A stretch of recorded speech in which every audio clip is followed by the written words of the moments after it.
Queridos irmãos, queridas irmãs, encarnados e desencarnados, bem sabemos que quando nos encontramos em um local, em qualquer templo do bem, aonde estamos inseridos no contexto de falarmos, de deambularmos acerca dos valores morais, nas tessituras da nossa alma, nós temos a presença, por nos conhecermos espíritas, dos espíritos que nos acompanham, os nossos anjos de guarda, a mais das vezes de longe nos inspirando, os irmãos mais de perto, familiares de outrora, espíritos que nos acompanham na nossa missão enquanto encarnados. De qualquer maneira estamos sempre amparados pelos benfeitores espirituais. E não seria diferente aqui nesta data, no dia de hoje, aonde nos encontramos em um centro espírita, numa atividade já previamente estabelecida pelos responsáveis, dirigentes desta casa, na parte material, que durante o sono físico tiveram a oportunidade de programar, de organizar, para que esse momento hoje aqui acontecesse. Nos sentindo envolvidos pelas benesses de Jesus, através dos mentores responsáveis pela atividade deste templo, possamos lograr êxito naquilo que já fora previamente determinado. Agradecendo a oportunidade e pedindo a paciência de todos vós diante dessa despretensiosa exposição que faremos. Se relembrarmos a filosofia da história, procurando remontá-la de forma sintética, podemos nos transportar psiquicamente à Índia antiga, uma das duas primeiras civilizações. E nós vamos recobrar o maior poema que a humanidade já obteve, a Mahabharata, com seus 250 mil versos, aonde destes foram tirados 770 versos e compilada uma obra que hoje nós conseguimos encontrá-la em muitas sociedades espiritualistas, em livrarias odiernas, em bibliotecas. A Bhagavad Gita, aonde nesse poema místico que resume-se na conquista da cidade de Hastinapura, um dos primeiros centros da civilização ariana, com seus 18 capítulos, resumidas ali a doutrina de Patanjali, dos Vedas e do Kapila, nós vamos observar o diálogo entre o Verbo Divino, Krishna, e seu discípulo Arjuna. Esse diálogo ocorrido em uma cidade próxima à antiga capital da Índia, Delhi, a 80 quilômetros nas redondezas de um vilarejo chamado Maharishi Nagar. E ali vamos perceber, no capítulo 2, que pedimos licença para parafraseá-lo, o diálogo notável entre Krishna e seu principal discípulo Arjuna. Diz o Verbo Divino: Arjuna, tu tens uma guerra a ser travada. Precisa que tu mates os Kurus, já que és um príncipe Pandava. É o momento então que Arjuna diz: ó Verbo Divino, como posso eu matar os Kurus? Eles são os meus parentes. Então Arjuna lhe diz, Krishna lhe diz, sim, são seus primos, seus tios, seus avós, quiçá seus pais, e a eles tu deves exterminar. Verbo Divino, sabemos que temos em ti toda a verdade, mas questiono-te se realmente mister se faz que esta batalha seja realizada. Sim, disse Krishna, e tu estarás no meio por ser um príncipe Pandava. entre os Kurus e estes Pandavas que tu representas. Pois bem, verbo divino, disse Arjuna, mas me diga aonde esta batalha será travada. É o momento então que Krishna lhe diz: esta batalha será travada no campo da consciência. Houve o despertar daquele momento de Arjuna, diante desta passagem que, ao lermos, como toda a Bhagavad Gita, ela é feita de forma metafórica. E continuou nesse despertar Krishna a dizer para Arjuna: tu trazes dentro de ti um amigo que desconheces, porque Deus habita todo o coração da criatura humana, embora a maioria não saiba que ali ele está. E finaliza: Arjuna, o ego é o maior ou o pior inimigo do eu, mas o eu é o maior ou o melhor amigo do ego.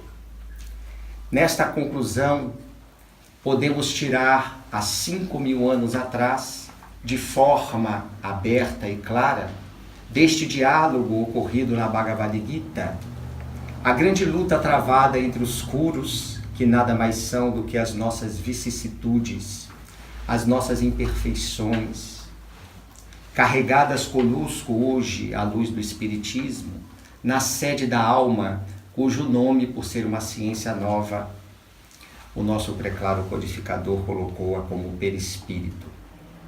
E nós, representando também o príncipe Pandava, que diz respeito às nossas qualidades morais já adquiridas diante das experiências transatas reencarnatórias que tivemos.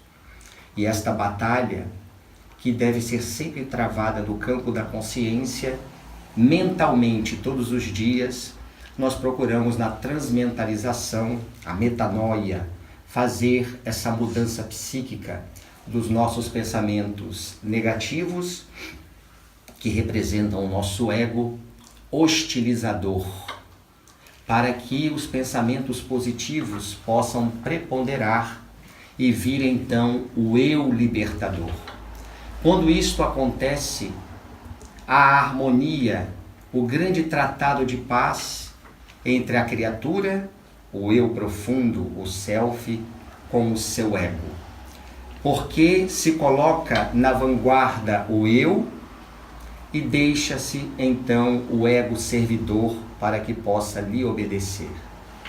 Não podemos crer que o ego seja o polo exterior negativo da criatura humana, ou o eu superior, o polo interior positivo da criatura humana. Não. O ego representa o estado evolutivo da alma, ou seja, o estado moral e espiritual que ela se encontra. Infelizmente, ainda na ilusão, o ego de manter-se separado da grande realidade infinita ou da divindade, cujo termo no Ocidente chamamos Deus. Mas quando o eu toma vanguarda, ele deixa o ego servindo, porque em verdade ele domina todas as suas ações. Nesta luta, nessa transmentalização, nesta mudança de pensamentos negativos para positivos, nós já vamos ver retratados desde 5.000 anos antes do Cristo, a aproximadamente 7.000 anos atrás, na velha Índia. Vamos nos manter nela, mas vamos mais à frente e relembrarmos aproximadamente 560 anos antes do Cristo, aonde vivia um príncipe chamado Siddhartha Gautama, filho ele de um pai que era chefe da tribo dos Sânquias, localizada esta tribo no sopé do Himalaia, a cordilheira asiática que separa o subcontinente indiano do Planalto do Tibete. Ali, seu pai, vivendo num castelo com seu filho, tratado a pão de ló, como diria o brocado popular, casou-se com sua própria prima, Isadora, e tiveram um filho chamado Raula. Ele, o príncipe Siddhartha Gautama, quando atingiu os seus 10 a 12 anos, foi convidado pelo seu cocheiro chamado Shana para que pudesse pela primeira vez sair das muralhas do seu palácio e conhecer a sociedade pela qual o seu pai era regente. E assim se fez. À medida em que andava na carruagem, Shana ia lhe apresentando as situações que se lhe eram apresentadas. Ao deparar-se primeiramente com um mendigo, aonde se encontrava ali com a fome, inseguro, podemos dizer de uma maneira paupérrima, antes que ele mesmo, o príncipe, pudesse questionar, veio então Shana dizer: Príncipe Gautama, eis aqui o curso da vida. A carruagem continuou. Mais à frente, observa-se um homem descorado, que se encontrava ao chão, enfermo. Gautama se surpreende mais uma vez. É um instante que Shana olha-o e diz: ó príncipe, eis aqui o curso da vida. O caminho continua, e logo mais já estava um homem ao chão, em chagas purulentas, já inchado, porque a morte já havia lhe chegado. Foi o momento que Shana lhe olha e diz: e aqui está, ó príncipe Gautama, o fim da vida. Aquelas 3 situações chamam tanta atenção do príncipe que ele pede imediatamente que Shana volte com a carruagem para o palácio. Ao adentrar no castelo, procura imediatamente o seu quarto para fazer reflexões íntimas, porque já era um espírito pronto para tanto. E com ele, se consigo mesmo pensa: pobreza, doença e morte, serão essas a quinta essência da vida humana? Ora, pensou Gautama, o mundo ao derredor é um hino de alegria, de felicidade. Como pode ver eu todas essas misérias, essa fealdade, esses sofrimentos, aonde e de onde vêm essas tribulações? Serão as leis cósmicas que causam essas tribulações, essas misérias? E se forem elas, como podemos amenizá-las? E se for o homem o causador delas, será que ele pode por si mesmo fazer com que elas sejam amenizadas, melhoradas? Foi o momento então que Siddhartha Gautama, nesta reflexão, resolve a partir daí, todos os dias, sair de seu palácio para conviver com a sociedade pela qual ele seria o futuro rei, porque ainda estava na condição de príncipe. Ao atingir os anos de 29, na idade cronológica, ele pede então a Shana que prepare seu cavalo, porque ele deseja fugir daquela sociedade e ir em busca das respostas que, mesmo convivendo com ela, não encontrara. O cavalo é preparado, Shana o acompanha à madrugada, saindo da tribo, andando nas planícies, aonde estavam inóspitas, em busca do bosque tão conhecido. Enquanto seu cavalo andava em alta velocidade, uma voz lhe veio a dizer: ó Gautama, volta, e eu te farei rei dos 4 pontos de aqui que se encontra a Ásia. Tu serás o monarca mais conhecido, mas abandona esta loucura. O príncipe Siddhartha Gautama não dá ouvidos a esta voz que lhe chama a voltar à vida do futuro rei. Chega ele e seu cocheiro à entrada do bosque. Salta do cavalo, corta os seus cabelos longos, veste-se tal e qual um camponês, despede-se de seu cocheiro, enternecido, em agradecimento, e também lhe pede que diga a seu pai a sua nova decisão. Shana, obediente, pega o cavalo seu, como também o de Siddhartha Gautama, e volta para o palácio. E a partir daí, entra no bosque o príncipe à busca das respostas que até então não tinham encontrado, os mistérios celestes, os valores divinos que hoje nós abordamos de forma clara e transparente. Vai então às furnas, às grandes cavernas onde ficavam os faquires, e ali passa um período de 2, 3, 4 anos, e ainda assim não tem a resposta para todos os sofrimentos, todas as misérias da criatura humana. Até que, 6 anos depois, aos 35 anos, embaixo da árvore Bo, às margens do rio Niranjana, pode ele, naquele local, na cidade de Uvarela, receber a iluminação e conseguir, de uma forma simbólica, sintetizar todas as questões que fizera desde que atingir a adolescência. A partir daí, tornar-se-ia na humanidade conhecido como Buda, o Iluminado. Levanta-se e vai em direção à cidade de Benares, na Índia, para começar as suas primeiras pregações.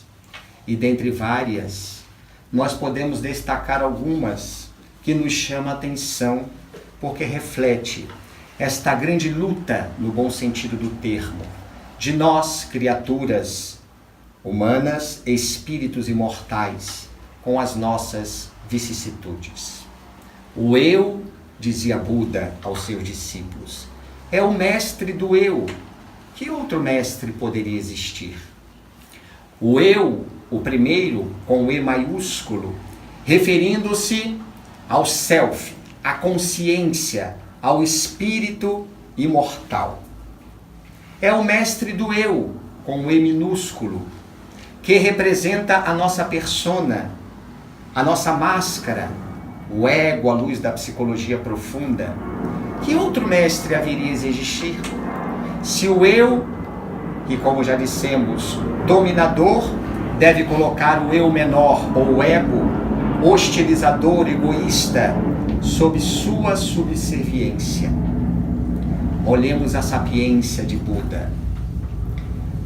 Nós somos aquilo que pensamos. Numa batalha, dizia ele, por mais que vença 1, 2 ou mais inimigos, a vitória sobre si mesmo é a maior de todas as vitórias. Tão atual no contexto dessa veneranda doutrina, que vem nos trazer, numa proposta libertadora de consciências, esse grande desafio de aprendermos a dominar as nossas emoções corrompidas.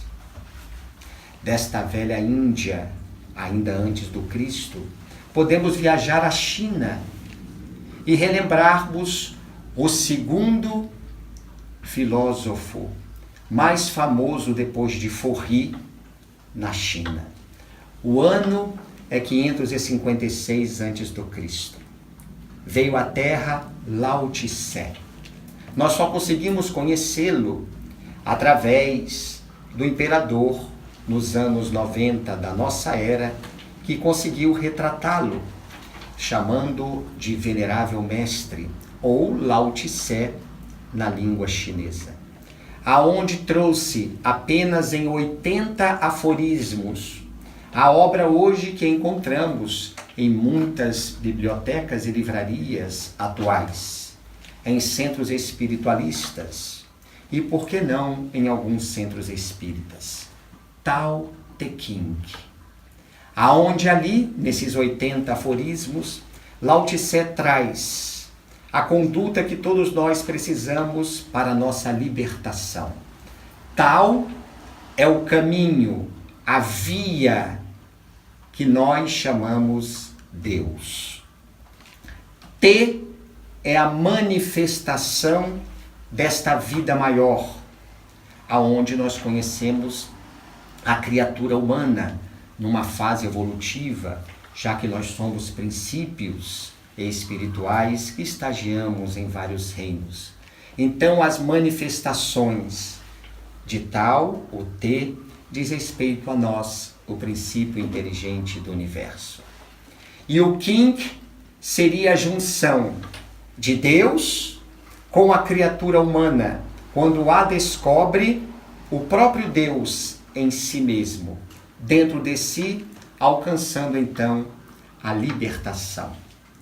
Dentre vários aforismos, licença para parafrasearmos alguns.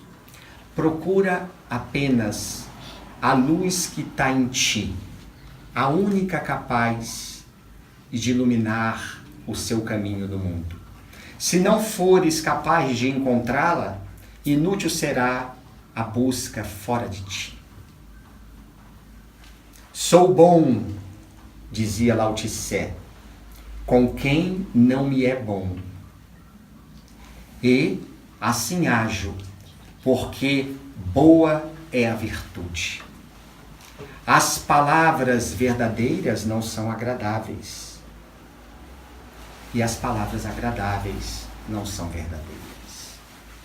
Este homem conseguiu, na velha China, também trazer o grande encontro do self com o seu ego, colocando em seu devido lugar. Teve um discípulo famoso, nascido no ano de 551 a.C., conhecido como Confúcio, latinizado como Confúcio, e este homem fora notável.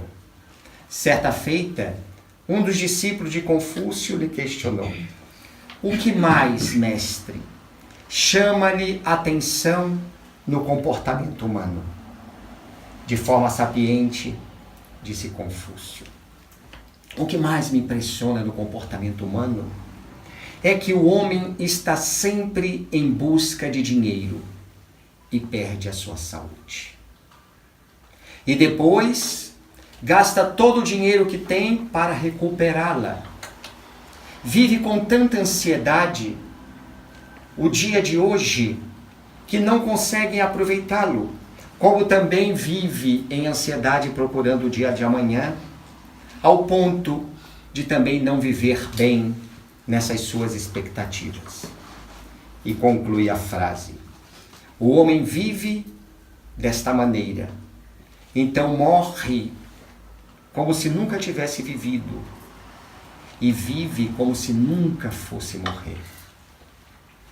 Eis aí o comportamento nosso no dia a dia, quando não conseguimos controlar as nossas emoções corrompidas, vem-nos a ansiedade, que nos traz consequências adversas ao nosso organismo fisiológico.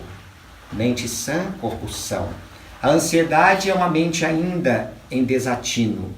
Reflete-se, obviamente, os pensamentos no organismo fisiológico. Temos taquicardia, vasoconstrição periférica, ficamos pálidos, porque ainda não sabemos colocar as nossas emoções de forma articulada, ou seja, o ego no seu devido lugar, porque estamos sempre pré-ocupados, ou seja, uma ocupação prévia antes do tempo, trazendo-nos, obviamente, ansiedade. Um dos grandes males à criatura humana que se encontra na velejatura da carne. Desta velha China, nós já podemos ir para o Ocidente e nos reportarmos à Grécia antes do Cristo, principalmente no seu século V e IV. aonde nós vamos observar a maior pleiade de espíritos sábios até então reencarnados no planeta de uma vez só. Como nos esclarecem os espíritos, era a civilização conhecida como indo-europeia ou ariana, porque muitos desses espíritos do Oriente retornam em reencarnações no Ocidente para ajudar o progresso da Terra, que havia mister, para que possa também o Ocidente, através desses espíritos nobres, capelinos em sua maioria, trazer-nos verdades eternas e mostrar-nos que existe algo a mais, além da ignorância que até então havia. O que dizer de homens notáveis? É o período onde se talharam as maiores e mais belas estátuas, aonde se ergueram os mais belos edifícios, aonde se travaram as guerras mais heróicas e onde se falou sem hesitar dos maiores problemas humanos, a Grécia Antiga. O século V, tão famoso por uma personalidade, Péricles, ao ponto do século V ser confundido na história como século de Péricles. Este homem sábio que governou com elegância, com ética, durante 40 anos, de 461 a.C. a 421 anos antes do Cristo. Mas não é desta figura que nós pretendemos falar. Desejamos, com a permissão de todos vós, de retratar a memória deste homem que foi o precursor do cristianismo, do evangelho que viria quase 400 anos depois. Filho de Sofronisco, um varredor de marmoraria, e Fainereté, uma parteira, queremos falar de Sócrates, o homem mais sábio que o Ocidente conheceu. Certa feita, caminhando na praça pública de Atenas, conhecida como a Ágora, hoje em ruínas, o mercado público da cidade ali fervilhava. E Sócrates costumava por ali andar, parando em barracas que lhe interessavam. Aos 48 anos de idade, ele para na barraca de Glauco. E era um dia ensolarado, mas Sócrates parecia ver o contrário. E então pede ao seu amigo, vendedor de peixes, para que pudesse então com ele deambular nos dédalos da mente. Glauco adorava conversar com Sócrates. Pode falar, Sócrates. Imagine, Glauco, uma caverna, aonde lá se encontram pessoas amarradas nas mãos e nos pés, sentadas defronte a uma parede. Pois não, Sócrates. Atrás deles há sim um muro, e atrás do muro há um fogo aceso. Consegue perceber a cena, Glauco? Sim, Sócrates. Imagine agora passando por este muro, semelhante ao de marionetes, figuras transportadas por pessoas, objetos de barro, de porcelana. Consegue perceber que as criaturas voltadas, amarradas para a parede, observarão as figuras pelo reflexo do fogo passando pelo muro baixo? Sim, Sócrates, obviamente. Consegues perceber também, Glauco, que cada qual trará um conceito, uma informação precisa daquilo que vê do objeto? Sim, Sócrates. E, a mais das vezes, não serão precisos esses conceitos, porque observará através da parede o reflexo dos objetos e não conseguirão vê-lo com propriedade, com especificidade. Muito bem, Glauco. Imagine então, se um dia uma dessas pessoas forem for descorrentada nas mãos e nos pés, e for-lhe dada a oportunidade de sair da caverna, o que lhe acontecerá? Ora, Sócrates, fica fácil entender. Irá sair da caverna e terá a experiência de observar a beleza dos lagos. A luz solar, a sua pupila ficará contraída, até o momento que conseguirá observar em mínimos detalhes a natureza tão bela, tão figurada e tão detalhada, que se for num dia de sol, será muito mais estupenda. Muito bem. Imagine agora então Glaucon. O que faria esta pessoa depois de observar a verdadeira realidade, não aquela ilusória da caverna onde enxergava através de uma parede o reflexo do fogo que se encontrava atrás? Ó Sócrates, imediatamente ela voltará para a caverna. Ao adentrar, a sua pupila entrará no processo de dilatação. Ela ficará tateando até chegar próxima aos seus compatriotas que ali se encontravam naquela caverna, os seus companheiros. Muito bem, Glaucon. E o que tu achas que pensará os seus companheiros ao vê-lo tateando pelas paredes? Sócrates. Perceberão então que ele saiu e voltou cego. Muito bem, Glaucon. E se porventura ele desejar também a felicidade dos seus companheiros e, portanto, deseja libertá-los, tirarem-nos das correntes? Sócrates notável. Me coloco agora no lugar deles. Chamariam-no de louco, além de cego. Ficou louco depois que saiu da caverna e voltou. Mas Sócrates, me diga por que tu estás me levando, através da dialética, da maiêutica, a chegar a essas conclusões. Foi quando Sócrates lhe disse: é assim que eu me sinto, Glaucon.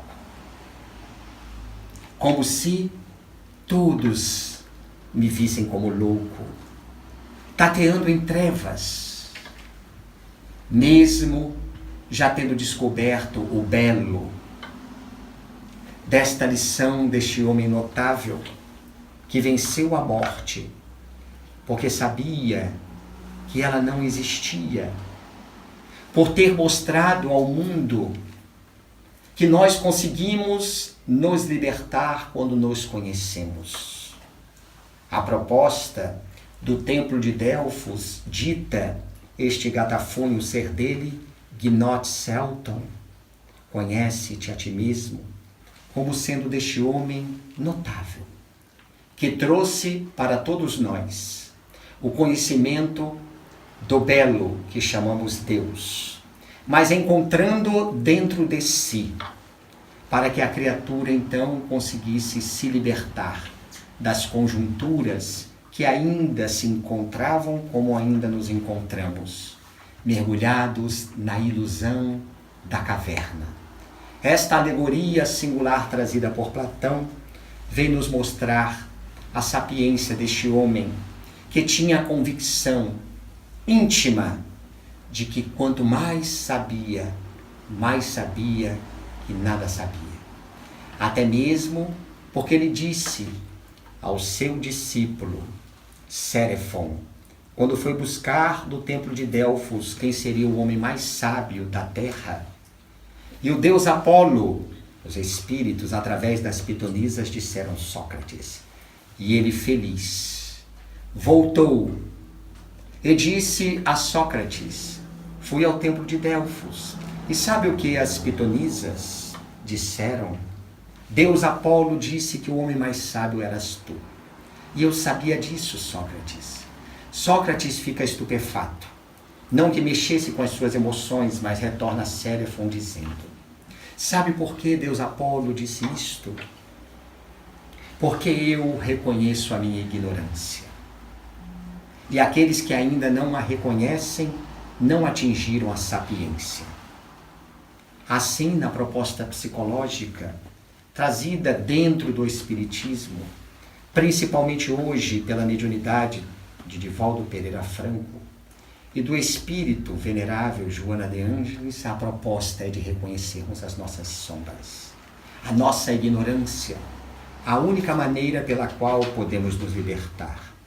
Tão atualizada a informação trazida por Sócrates, como também na questão 919 do Livro dos Espíritos. Qual é a maneira mais eficaz, perguntou o insigne codificador, da criatura humana melhorar-se, domando as suas más inclinações? Um sábio da antiguidade já vos disse, responder os imortais, conhece-te a ti mesmo, referindo-se a Sócrates. Mas faltariam ainda 300 anos. Porque nos confins do infinito a geografia já estava pronta. O povo do Oriente já tinha falado de Brahma, Deus, de forma aberta. Já conheciam a imortalidade da alma. O Ocidente, da mesma maneira, já tinha trabalhado a comunicabilidade com os espíritos. Meu bom daimon, dizia Sócrates, meu bom gênio, meu bom espírito. A pluralidade dos mundos habitados era tratada da mesma maneira no Oriente como no Ocidente. Tudo estava pronto para que no meio, entre o povo hebreu, ali naquela região do Lago de Tiberíades, aonde desce o Rio Jordão lânguido para desaguar no Mar Morto, aquele que viria trazer para todos nós o canto inefável do amor, Jesus. Nos anos 30 do calendário gregoriano, fazendo esta analogia, lá estava o Filho do Homem, num deserto não longe da Arábia, conversando com Iocaná, ou o João Batista do Evangelho, falando das verdades eternas. Eram primos, 6 meses apenas de diferença entre um e outro de idade. Jesus despede-se de Iocaná e demanda a cidade mais antiga, Jericó, rica em frutos, em tamareiras, para então, no dia seguinte, ser visto nas redondezas do templo de Jerusalém, a capital judaica. Ali sentado à calçada, havia pensadores ociosos e alguns sacerdotes. Depois de deambularem sobre as futilidades, demandam, cada um per si, para os seus locais. Mas ficou ali Hanã, o sogro de Caifás, o juiz inclemente que mais tarde colocaria aquele homem ali sentado, no madeiro da infâmia, a balouçar como um trapo ao vento. Ainda não o conhecia, pelo menos nesta existência. Aproximou-se de Jesus. O magnetismo deste homem incomum atraiu Hanã.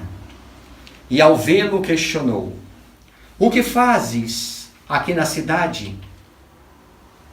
Passo por Jerusalém, disse Jesus, olhando para ele nos olhos, para fundar o reino de Deus. O reino de Deus? Perguntou Hanã.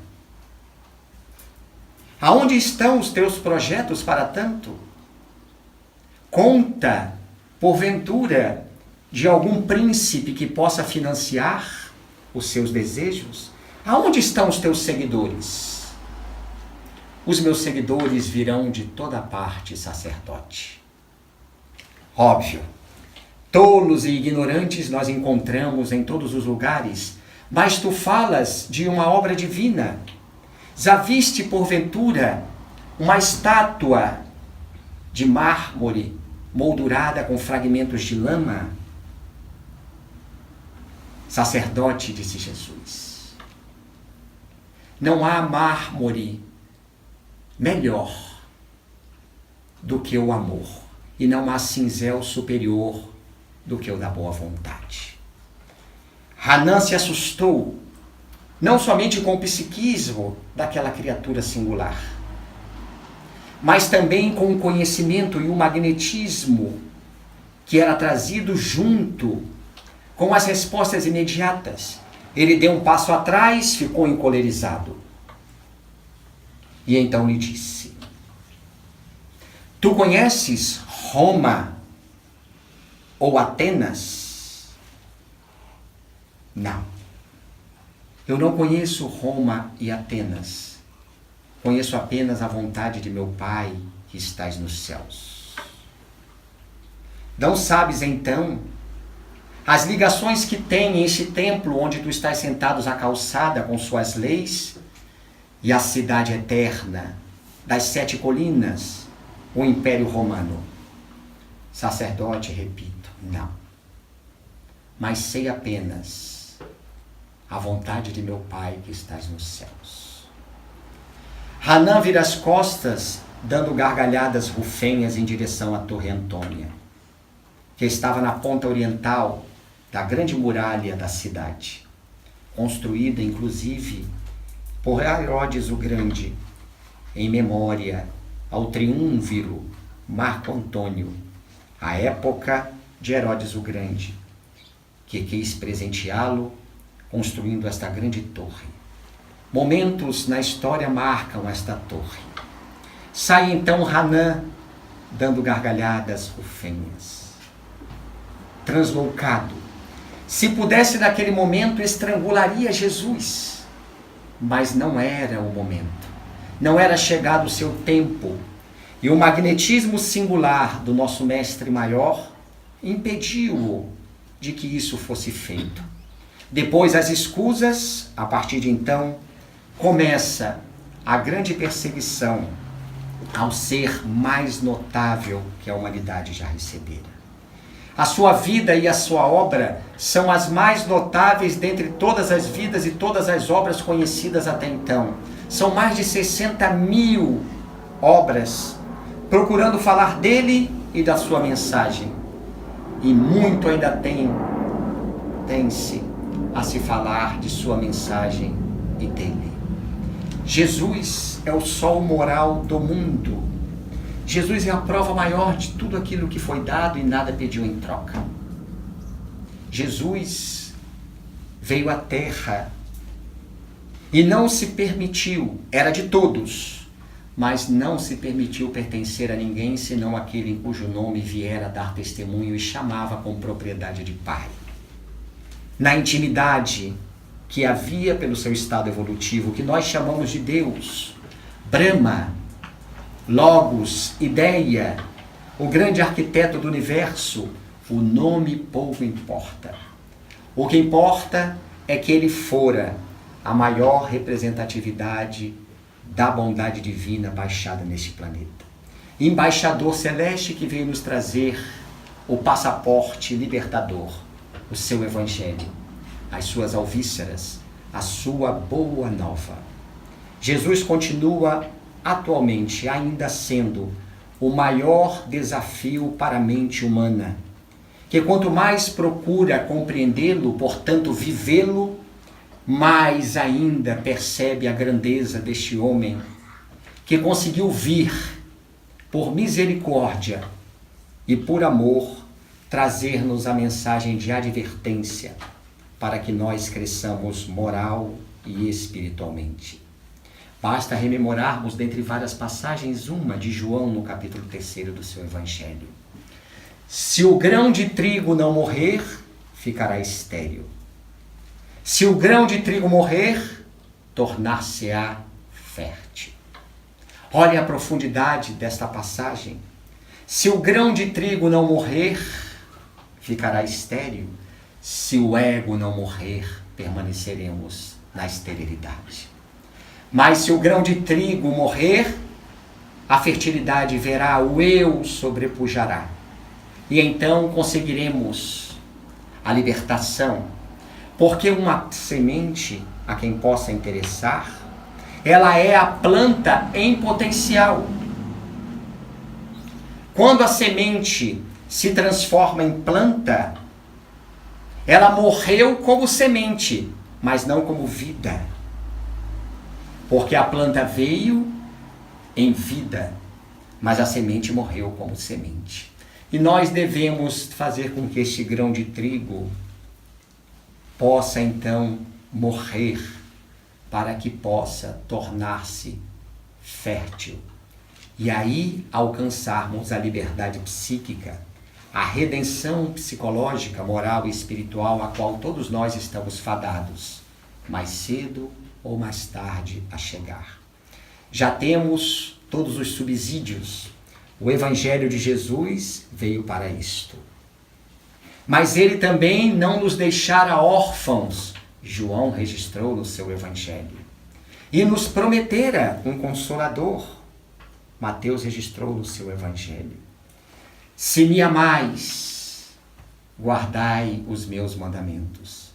E eu vos enviarei o Consolador, prometido por meu Pai, a quem fim de que possa estar eternamente entre vós. Vós ainda não bem o vês e nem bem o conheceis. Mas quando o Consolador prometido por meu Pai vier, conhecê-lo-eis, porque estará entre vós, e será capaz de dizer todas as coisas que eu digo, e todos vós ainda não sois capazes de compreender. E muitas das coisas que não posso dizer, porque ainda não compreenderíeis. Eis aí, nos dias atuais, este Consolador, que também registrado por Mateus, ele mesmo, em sua passagem, o primeiro evangelista registrou. Depois das tribulações daqueles dias, o sol escurecerá. A lua não terá mais claridade, as grandes estrelas do firmamento baixarão. E então todos verão o sinal do Filho do Homem nos céus, com todo o poder e com toda a majestade. Eis então que entre as nuvens dos céus, ao som da trombeta, todos poderão ver os escolhidos nos 4 pontos do globo. Em verdade vos digo que até a próxima geração isso não deixará de acontecer. Os pássaros passarão, mas toda esta mensagem não deixará de vir, de passar.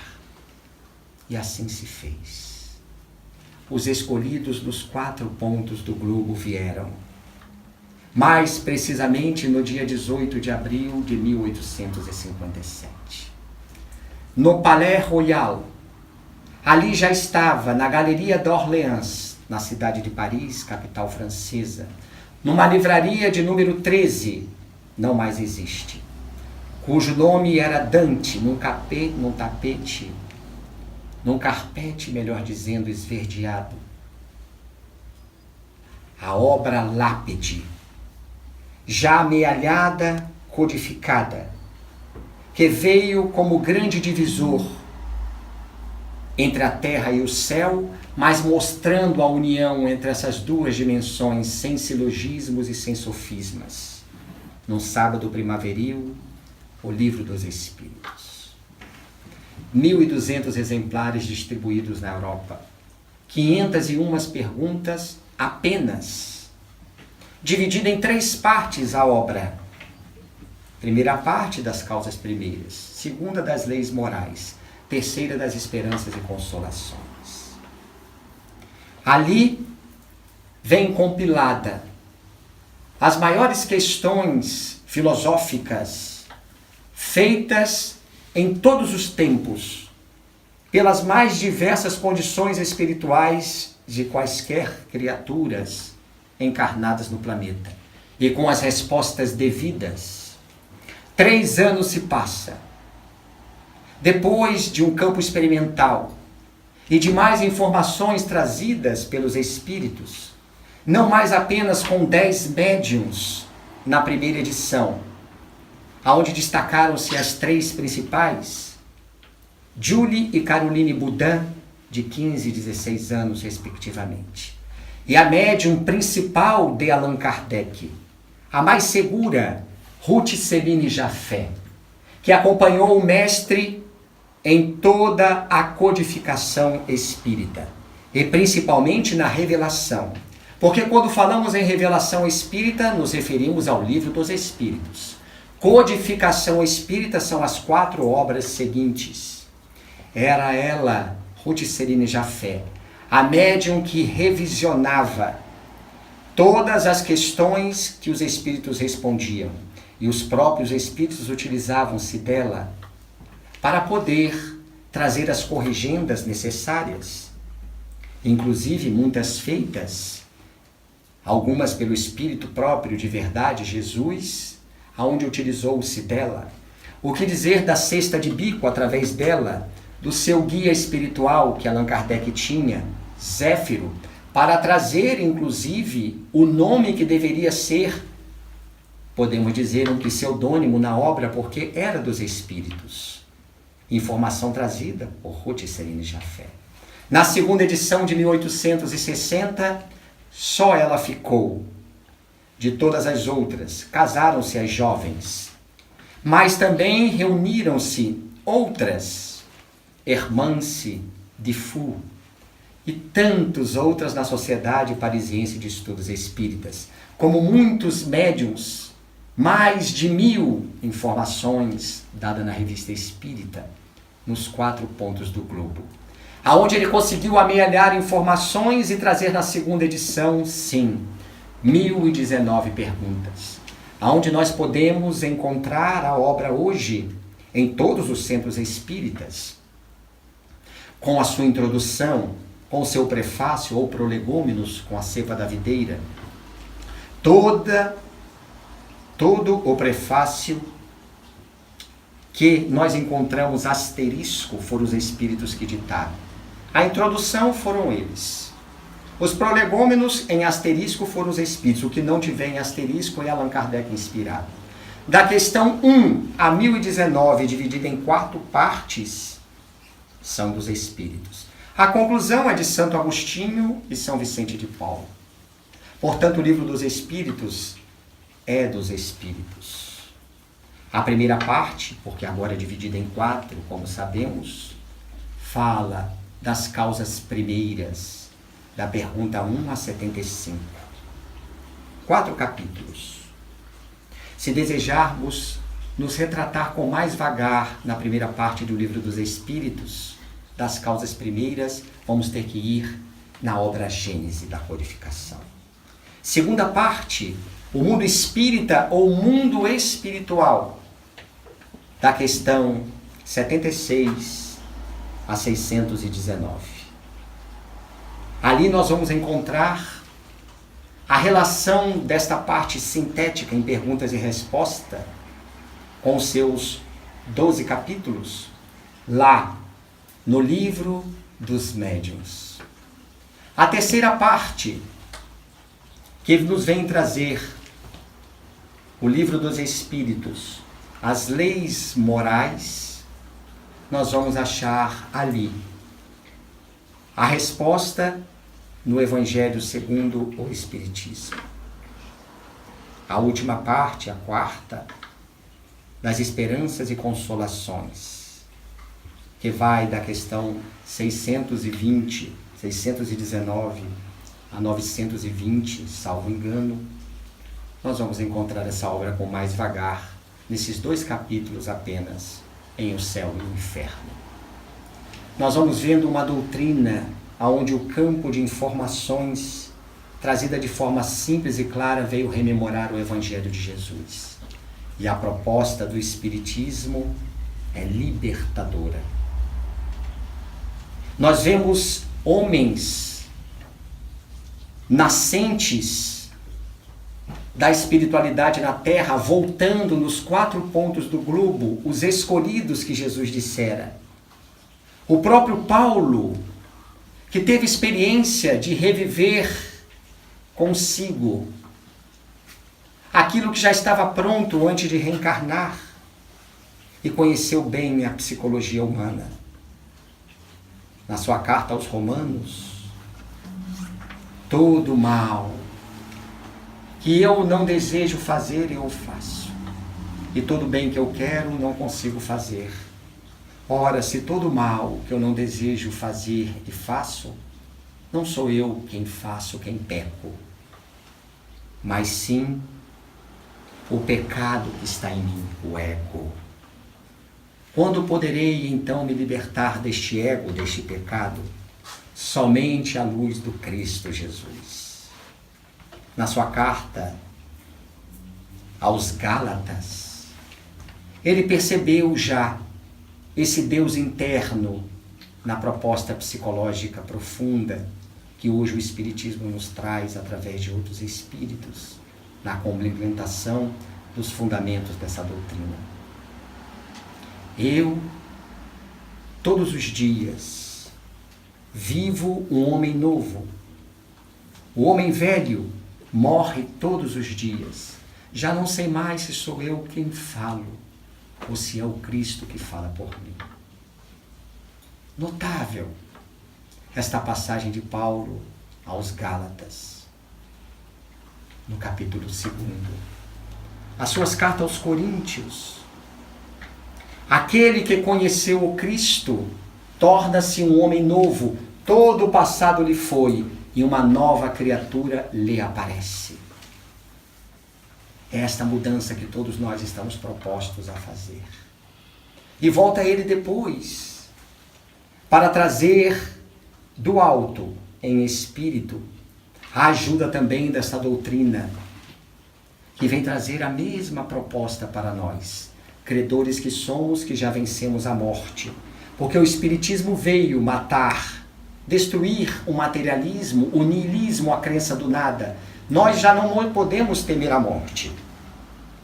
Depois que já não mais a tememos, automaticamente entendemos a proposta libertadora dessa doutrina, para que possamos nos abster deste mundo de calcetas e quando voltar a ele, somente para erguer as mãos aos chamados, porque nós ainda nos encontramos como chamados e os escolhidos estendem as mãos a nós. Basta-nos também estendermos a nossa a eles, para que possamos nos libertar das agruras e das contingências que este planeta ainda jaz. Que doutrina é esta? Que cogita, que induz, que deduz ideias e fatos lógicos sobre as causas primeiras e suas consequências? Que doutrina é essa que generaliza, que sintetiza, aprofunda e explica os motivos e consequências do porquê da vida e da morte? Que doutrina é essa que estuda, que discerne no seu aspecto filosófico? No seu aspecto científico, que doutrina é essa? Que investiga, que experimenta, que comprova, que sistematiza, que define, conceitua leis sobre os sentimentos e pensamentos humanos. Que doutrina é essa que no seu aspecto religioso, depois das conclusões filosóficas e constatações científicas, atesta a paternalidade divina, mostrando que todos nós somos irmãos em Cristo, animados em espírito, sem uma fé desarrazoada e cega, sem preconceitos, sem silogismos. É o Espiritismo. Ciência integral, filosofia humana, religião universal.